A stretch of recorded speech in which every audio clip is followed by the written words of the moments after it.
നമസ്തേ, എല്ലാവർക്കും സുഖമല്ലേ? ഏതായാലും ഞാൻ ഇന്നലെയൊക്കെ ഇട്ട വീഡിയോ കുറച്ച് പേര് കണ്ടിട്ടുണ്ട്. ഏതായാലും കണ്ടവർക്കൊക്കെ ഒരുപാട് താങ്ക്സ് കേട്ടോ. ഇപ്പോൾ കണ്ടുകൊണ്ടിരിക്കുന്നവരും ലൈക്ക് ചെയ്യണം, ഷെയർ ചെയ്യണം, സബ്സ്ക്രൈബ് ചെയ്യണം. ഞാൻ വെറുതെ പറയില്ല കേട്ടോ. നിങ്ങൾ കമൻസ് ഇടണം കേട്ടോ. നിങ്ങളുടെ കമൻസൊക്കെ വായിക്കാൻ വേണ്ടി ഞാൻ വെയിറ്റ് ചെയ്യുകയാണ് കേട്ടോ. ഏതായാലും പതിവ് പോലെ ഇന്നും ഏർലി മോർണിംഗ് എഴുന്നേറ്റ് കുളിയൊക്കെ കഴിഞ്ഞിട്ട് വിളക്ക് തെളിയിക്കാനുള്ള തയ്യാറെടുപ്പിലാണ് കേട്ടോ. അതിന് വിളക്കൊക്കെ കഴുകി തുടച്ചു. അതിനുശേഷം തുളസി തറ കഴുകുകയാണ് കേട്ടോ. ഞാൻ എല്ലാ ദിവസവും തുളസി തറയൊക്കെ കഴുകിയതിന് ശേഷമാണ് കേട്ടോ വിളക്ക് തെളിയിക്കാറ്. അപ്പോൾ അങ്ങനെയൊക്കെ ഒരുപാട് പേരുണ്ടാവില്ലേ? അങ്ങനെയൊക്കെയുള്ളവരൊന്ന് കമൻറ്റ് ചെയ്യുക കേട്ടോ. ഏതായാലും അതൊക്കെ കഴിഞ്ഞു.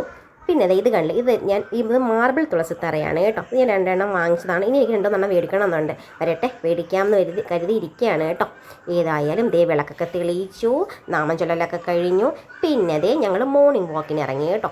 എന്തൊക്കെ പറഞ്ഞാൽ ഈ മോർണിംഗ് വാക്ക് നമുക്ക് പറയാതിരിക്കാൻ വയ്യ കേട്ടോ. വളരെയധികം ഒരു പീസ്ഫുൾ അറ്റ്മോസ്ഫിയർ ക്രിയേറ്റ് ചെയ്യും കേട്ടോ ഈ മോർണിംഗ് വാക്ക് എന്ന് പറയുന്നത്. മോർണിംഗ് വാക്കിന് പോകുന്ന പലർക്കും അറിയാം അല്ലേ? എൻ്റെ മാത്രം അനുഭവമല്ല. നമ്മുടെ മനസ്സൊരു സ്ട്രെസ് ഫ്രീ ആവുന്നൊരു സമയമാണ്. കാരണം ഏർലി മോർണിംഗ് കൂടെ അല്ലേ. എനിവേ, അത് കഴിഞ്ഞിട്ട് ഞാൻ വന്നിട്ട് പാല് കാച്ചി വെച്ചിട്ടാണ് ഞാൻ കഴിഞ്ഞ വ്ളോഗിൽ പറഞ്ഞിരുന്നു.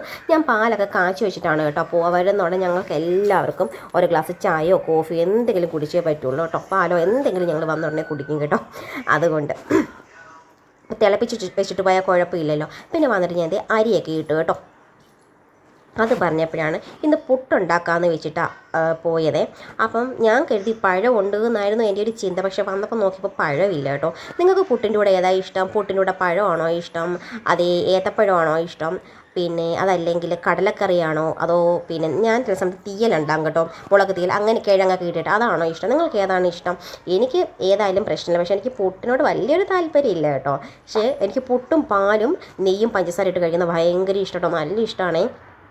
അങ്ങനെ ഏതായാലും ഞാൻ നോക്കിയപ്പോൾ കടല വെള്ളത്തിൽ വിട്ടില്ല കേട്ടോ. അപ്പം ഞാൻ എന്ത് ചെയ്ത് പെട്ടെന്ന് കുറച്ച് കടല എടുത്തിട്ട് വെള്ളത്തിലിട്ട് വെള്ളം തിളപ്പിച്ചിട്ട് നമ്മൾ ഈ കടല ഇട്ട് വെച്ചിട്ട് അടച്ച് വെച്ചിട്ട് അരമണിക്കൂറിനൊക്കെ അത് പൊങ്ങി വരും കേട്ടോ, കുതിർന്ന് വരും കേട്ടോ. അതൊരു ടിപ്പാണ് കേട്ടോ. ഞാൻ പലപ്പോഴും അങ്ങനെ ചെയ്യാറുണ്ട്. എപ്പോഴും ചെയ്യാറില്ല, ഇതൊക്കെ മറന്നു പോകുന്ന സന്ദർഭങ്ങളിൽ ഞാൻ ചെയ്യാറുണ്ട്. അതുകൊണ്ട് പുട്ടിൻ്റെ മാവ് ഞാൻ കുറച്ച് വെള്ളം ഒഴിച്ചിട്ട് നമ്മളൊരു 10 മിനിറ്റ് അടച്ചു വെച്ചാൽ മതി കേട്ടോ. കുതിർന്ന് വരും. ആ 10 മിനിറ്റ് കൊണ്ട് അത് കുതിർന്ന് വരും കേട്ടോ. നമ്മൾ എപ്പോഴും ഇട്ട് മയപ്പെടുത്താൻ വേണ്ടി പിന്നെ വെള്ളം തളിച്ച് ഇങ്ങനെ കുതിർത്തെടുക്കേണ്ട കാര്യമില്ല കേട്ടോ. പെട്ടെന്ന് ഞാനാണെങ്കിൽ അതിൻ്റെ ഇടയ്ക്ക് കൂടി പിന്നെ ഉഴുന്നൊന്ന് കഴുകി കുതിരാൻ വെക്കുന്ന സമയം കൊണ്ട് പിന്നെ പുട്ടിൻ്റെ മാവ് നന്നായിട്ട് മയപ്പെട്ടു വന്നു കണ്ടോ. അതെല്ലാം കഴിഞ്ഞിട്ട് ഇന്ന് ചീര വെച്ചിട്ടൊരു സ്പെഷ്യൽ കറി വെക്കാൻ കേട്ടോ തീരുമാനം. അത് പറഞ്ഞാൽ അതിൻ്റെ ഇടയ്ക്കൂടെ ഒരു കൈ കാണുന്നത് എൻ്റെ ഹസ്ബൻഡിൻ്റെ കേട്ടോ. ഹസ്ബൻഡ് നന്നായിട്ട് ഹെൽപ്പ് ചെയ്യും കേട്ടോ ഇതൊക്കെ പറഞ്ഞാലും. അപ്പോൾ പിന്നെ ചീര വെച്ചിട്ടൊരു സ്പെഷ്യൽ കറി വെക്കണം എന്നുണ്ട്. പിന്നെ ഞാൻ കിഴങ്ങ് വെച്ചിട്ട് ഒരു കിഴങ്ങ് പൊരിയൽ വെക്കാം എന്നുണ്ട്. അങ്ങനെയൊക്കെ വിചാരിച്ച് വെച്ചിരിക്കുക കേട്ടോ. നമുക്ക് വഴിയെ കാണാം എന്തൊക്കെയാണ് വെക്കുന്നത്. അതേ കണ്ടോ പുട്ട്. ഞാൻ എൻ്റെ കയ്യിൽ മറ്റേ പുട്ട് കൂടെ ഉണ്ട് കേട്ടോ. എന്നാലും ഞങ്ങൾക്ക് ഈ ചിരട്ടപ്പുട്ട് ടൈപ്പുള്ള പുട്ടാണ് ഇഷ്ടം. ഒരാൾക്ക് ഒരു ചിരട്ടപ്പുട്ട് എന്നുള്ള രീതിയിൽ പോകുമ്പോൾ കഴിക്കാനും പറ്റും. നമുക്കത് അധികവും വരത്തില്ല, അമിതമാവുകയില്ല കേട്ടോ. എല്ലാവർക്കും അത് കറക്റ്റാണ്.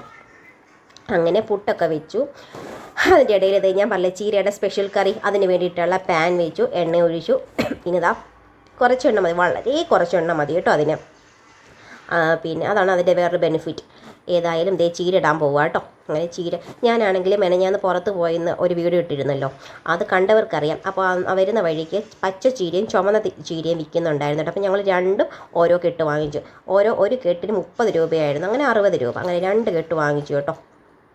ചീര എല്ലാവർക്കും എനിക്ക് തോന്നുന്നു ഓൾമോസ്റ്റ് എല്ലാവർക്കും ഇഷ്ടമാണ് കേട്ടോ ഈ ചീര. എനിക്കൊന്ന് കൂടുതൽ എല്ലാവർക്കും ഈ ചുമന്ന ചീരയാണെന്ന് തോന്നുന്നു കൂടുതൽ ഇഷ്ടം. എനിക്കറിയില്ല, തെറ്റാണ് പറഞ്ഞതല്ലെങ്കിൽ ക്ഷമിക്കുക കേട്ടോ.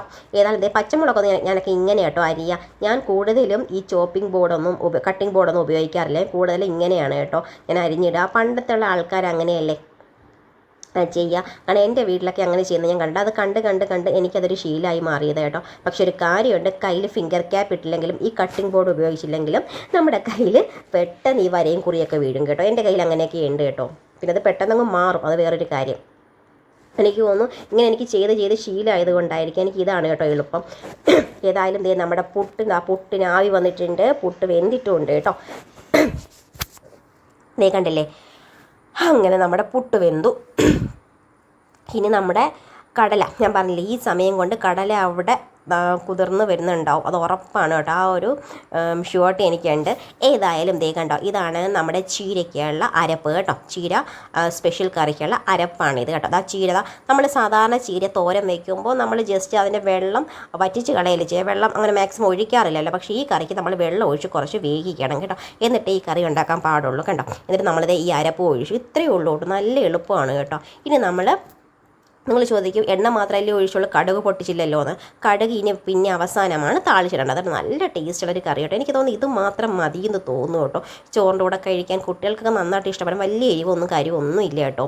ഒരു ലൈറ്റ് പിങ്ക് കളറും കൂടിയാണ്. ഏതായാലും ദേ നമ്മുടെ പുട്ടൊക്കെ റെഡി ആയിട്ടുണ്ട്.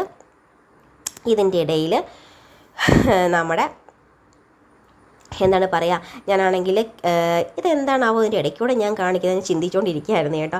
അയ്യോടാ, എന്താണെന്നറിയോ, ഞാൻ പറഞ്ഞില്ലേ ഞാൻ കടല കുതിർക്കാനിട്ടെന്ന്, അത് നിങ്ങളെ കാണിക്കാൻ വേണ്ടിയിട്ടാട്ടോ ഞാൻ ഈ കാണിക്കുന്നത്. ഞാൻ എന്താണ് ഈ കാണിക്കുന്നതെന്ന് ചെയ്യണ്ടോ, നിങ്ങളെ കാണിക്കുക കേട്ടോ. നിങ്ങൾക്ക് കണ്ടോ, അരമണിക്കൂർ കൊണ്ട് അത് കുതിർന്ന് വന്നത് കണ്ടോ, അതാണ് ഞാൻ കാണിക്കുന്നത്. ഏതായാലും കടല വെള്ളത്തിലിട്ടു, കടല നമ്മുടെ കുക്കറിലിട്ടു. ഇനിയിപ്പോൾ അടുത്തത് മഞ്ഞൾപ്പൊടി, മുളക് പൊടി, മല്ലിപ്പൊടി അറിയാമല്ലോ, പിന്നെ ഗരം മസാലപ്പൊടി, കുറച്ച് പെരിഞ്ചീരകപ്പൊടി, ഇതെല്ലാം ഞാൻ ഇടും കേട്ടോ. നിങ്ങളൊക്കെ ഇടാറുണ്ടാവുമല്ലോ അല്ലേ? അങ്ങനെ എന്താ സവാള കണ്ടില്ലേ, സവാള എനിക്ക് ഇങ്ങനെ അരിയുന്നത് നല്ല എളുപ്പമാണ് കേട്ടോ. ഞാൻ കയ്യിൽ അങ്ങനെ ഫിംഗർ ക്യാപ്പൊന്നും ഇടാറില്ല, എനിക്ക് അത് ഇടുന്നതൊരു വല്ലാതെയാണ്. അങ്ങനെ അതെല്ലാം അരിഞ്ഞിട്ടു. പിന്നെ അതെല്ലാം കഴിഞ്ഞ് നമ്മുടെ കടലക്കറി വിസിലടിപ്പിക്കാൻ വേണ്ടിയിട്ട് വെച്ചു. അപ്പുറത്ത് ഞാൻ എണ്ണ ഒഴിക്കുന്ന കണ്ടില്ലേ, അതെന്തിനു വേണ്ടിയിട്ടാണെന്നറിയാമോ, നമ്മുടെ പുളിശ്ശേരിക്ക് താളിക്കാൻ വേണ്ടിയിട്ടാണ് കേട്ടോ. പുളിശ്ശേരി നമ്മുടെ ചീരപ്പുളിശ്ശേരി എന്ന് പറയും കേട്ടോ ഞാൻ. ഇത് കണ്ടില്ലേ, ഇത് കുറച്ച് ബിരിയാണി റൈസാണ് കേട്ടോ. അത് ഞാൻ രാവിലെ ഉണ്ടാക്കിയതാണ്. അപ്പോൾ മോന് ഭയങ്കര ഇഷ്ടമാണ് കേട്ടോ ബിരിയാണി റൈസ്. അപ്പോൾ അങ്ങനെ അതുണ്ടാക്കി. പിന്നെ അതെല്ലാം കഴിഞ്ഞിട്ട് ഞാൻ ഫ്രിഡ്ജിൽ നോക്കിയാൽ കുറച്ച് പനീർ ഇരിക്കുന്നത് അത് കണ്ടു കേട്ടോ. കുറച്ചേ ഉള്ളൂ. അപ്പോൾ ഞാൻ ചെയ്ത് വേസ്റ്റ് ആക്കണ്ടല്ലോ എന്ന് കരുതി ആ പനീർ എടുത്തിട്ട് നമ്മുടെ കടലക്കറിയിൽ നിന്ന് കുറച്ചെടുത്ത് ഇങ്ങോട്ട് ഒഴിച്ചു കേട്ടോ. ഇങ്ങോട്ട് ഒഴിച്ചിട്ട് അതൊന്ന് നമ്മൾ ഉലർത്തിയെടുക്കും. പനീറും കടലയും കൂടി ഒഴിച്ചിട്ടൊന്നുമില്ല, നല്ല ടേസ്റ്റ് കേട്ടോ. അതിന് നല്ല എളുപ്പമല്ലേ ഉണ്ടാക്കാൻ. കടല വേവിച്ചതുണ്ടെങ്കിൽ പിന്നെ കുറച്ച് പനീർ ഉണ്ടെങ്കിൽ അതൊന്ന് സോട്ട് ചെയ്യുക. ഈ കടലയിട്ട് ഒന്ന് ഉലർത്തിയെടുക്കുക. നിങ്ങൾ അപ്പുറത്തൊരു വടി ഉണ്ടായിരുന്നു ആ കടലക്കറിക്കകത്ത്, ഞാനത് പെട്ടെന്ന് എഡിറ്റ് ചെയ്ത് പെട്ടെന്ന് മാറ്റി. അതെന്തിനാണെന്നറിയാമോ, അതിങ്ങനെ ഉടച്ചെടുക്കാൻ വേണ്ടിയിട്ടാണ് ആ തടി വെച്ചിട്ട് കേട്ടോ, സ്മാഷ് ചെയ്തെടുക്കാൻ, പൊട്ടറ്റോ സ്മാഷർ. അത് ചിലർ ഈ കടല എടുത്ത് അരയ്ക്കും, അല്ലേ തിക്നെസ് കിട്ടാൻ. ചിലർ അരിപ്പൊടി ഇടും. ഞാൻ ഇതൊന്നും ചെയ്യാറില്ല കേട്ടോ. ഞാൻ ഈ സ്മാഷർ വെച്ചൊന്ന് ഉടച്ചെടുക്കുക ചെയ്യുന്നത് കേട്ടോ. അപ്പോൾ അത്ര കണ്ട് കടല വേകണം, എന്നിട്ട് അങ്ങനെയാണ് ചെയ്യാറ് കേട്ടോ. ഇത് കണ്ടില്ല, ഇത് കുറച്ച് കിഴങ്ങ് പൊരിയലാണ് കേട്ടോ. ഇവിടെ എല്ലാവർക്കും വളരെ ഒരുപാട് ഇഷ്ടമാണ് ഈ കിഴങ്ങ് പൊരിയൽ കേട്ടോ. എല്ലാവർക്കും വളരെ വളരെ വളരെയധികം ഇഷ്ടമാണ് ഇത്.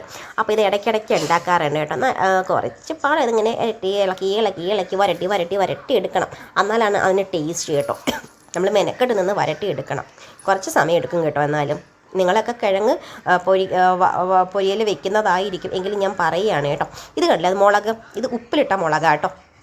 അപ്പോൾ ഇന്ന് രാവിലത്തെ ബ്രേക്ക്ഫാസ്റ്റ് പുട്ടും കടലക്കറിയായിരുന്നു. ഉച്ചയ്ക്ക് കഴിക്കാൻ നമ്മുടെ ചീരപ്പുളിശ്ശേരി ഉണ്ടായിരുന്നു, മുളക് ഉപ്പിലിട്ടതുണ്ടായിരുന്നു, നമ്മൾ കിഴങ്ങ് വരട്ടിയത്, നമ്മുടെ പനീറും കടലയും കൂടെ ഉലർത്തിയത്. ഇത്രയും പോരെ. പിന്നെ രാവിലത്തെ കടലക്കറി ഞങ്ങൾ അതും കഴിക്കാറുണ്ട് കേട്ടോ.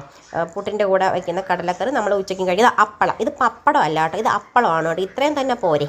ഇനി ഇതാ വൈകിട്ടത്തേക്കുള്ള ചായക്കുള്ള പിന്നെ ഏത്തപ്പഴം കേട്ടോ. ഏത്തപ്പഴവും പിന്നെ എല്ലാം കൂടി ഇട്ട് ഒരു വരട്ടിയത്. അത് എല്ലാ വീടുകളും വെക്കുന്നൊരു സംഭവമായിരുന്നു അല്ലേ. പിന്നെ ഒരു കാര്യം ഞാൻ പുറത്ത് പോയപ്പോൾ ഞാൻ 2-3 കുറച്ച് സാരി എടുത്ത് കേട്ടോ. ആ സാരി നിങ്ങളെയും കൂടി കാണിക്കാമെന്ന് കരുതി. അത് ഏത് സാരിയാണ് നിങ്ങൾക്ക് ഇഷ്ടപ്പെട്ടതെന്ന് ഒന്ന് കമൻറ്റ് ചെയ്യൂ കേട്ടോ. അപ്പോൾ അതേ ഈ സാരി ഇങ്ങനെ കുറേ സാരികൾ എടുത്തു കേട്ടോ. അപ്പോൾ ഞാൻ വിചാരിച്ചു നിങ്ങൾക്ക് ഇതൊന്ന് കാണിച്ചേക്കാം എന്ന് കരുതിയിട്ട് ഞാനൊന്ന് വീഡിയോ എടുത്തതാണേ. ഏതായാലും പിന്നെ ഞാൻ പറഞ്ഞു വന്നത്, പിന്നെ ഈ സാരി ഏതാ ഇഷ്ടപ്പെടുന്നത് നിങ്ങൾ കമൻറ്റ് ചെയ്യുക. ഇത് കണ്ടില്ല, നിങ്ങൾ കരുതി ഇതെന്താണ് ഈ കുട്ടി കാട്ടണേന്നല്ലേ. ഇത് കണ്ടില്ല, നിങ്ങൾ ശ്രദ്ധിച്ച് നോക്കൂ. അതിൻ്റെ മുകളിൽ ആ പില്ലോ കവറാണ് കേട്ടോ. അത് ആ പില്ലോ കവറിൻ്റെ മുകളിൽ ഒരു കുഞ്ഞൊരു സംഭവം, അതെനിക്ക് തോന്നുന്നു തവളക്കുഞ്ഞാണെന്ന് തോന്നുന്നു. നിങ്ങൾ കണ്ടോ, നിങ്ങളെ കാണിക്കാൻ വേണ്ടിയിട്ടാണ് ഇതെടുത്തത്. നിങ്ങൾ കണ്ടിട്ട് പറയൂ ഇത് എന്താണെന്ന് കേട്ടോ. ഓക്കെ, ഇത്ര നേരം എൻ്റെ വീഡിയോ കണ്ടതിന് താങ്ക് യു.